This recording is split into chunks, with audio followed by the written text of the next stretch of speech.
उत्तर प्रदेश के मेरठ में हुए सौरभ राजपूत हत्याकांड के बाद से लोग मानो शादी से ही डरने लगे कि क्या पता कि कोई मुस्कान जैसी बीवी न मिल जाए। अपने बॉयफ्रेंड साहिल शुक्ला के साथ मिलकर मुस्कान रस्तोगी ने अपने पति को पहले मौत के घाट उतारा, फिर उसकी लाश के टुकड़े किए और उन्हें एक प्लास्टिक के ड्रम में भरकर सीमेंट से सील कर दिया। 4 मार्च को अपने पति को मौत के घाट उतारने वाली मुस्कान फिर अपने बॉयफ्रेंड के साथ घूमने चली गई। 18 मार्च को जब ये मामला खुला तो सब इस दरिंदगी को जानकर सन्न रह गए। पुलिस ने दोनों को ही यानी कि मुस्कान रस्तोगी और उसके बॉयफ्रेंड साहिल शुक्ला को गिरफ्तार कर लिया और 14 दिन की न्यायिक हिरासत में भेज दिया। लेकिन चलिए जान लीजिए कि आखिर पति सौरभ राजपूत की हत्या की आरोपी मुस्कान की जेल में पहली रात कैसे कटी और आखिर पूरी रात उसने क्या क्या किया।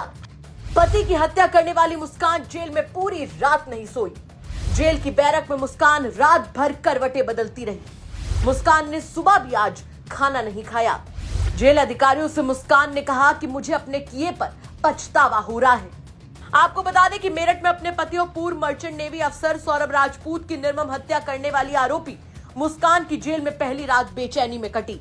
वो रात भर सो नहीं सकी और खाना भी नहीं खाया। बैरक में कभी इधर से उधर टहलती तो कभी उठकर बैठ जाती। मुस्कान और साहिल दोनों को अलग अलग बैरकों में रखा गया।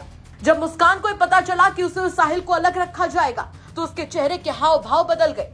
वो चाहती थी कि साहिल उसके करीब हो, लेकिन जेल मैनुअल के मुताबिक मुस्कान को महिलाओं की बैरक और साहिल को पुरुष बैरक में रखा गया।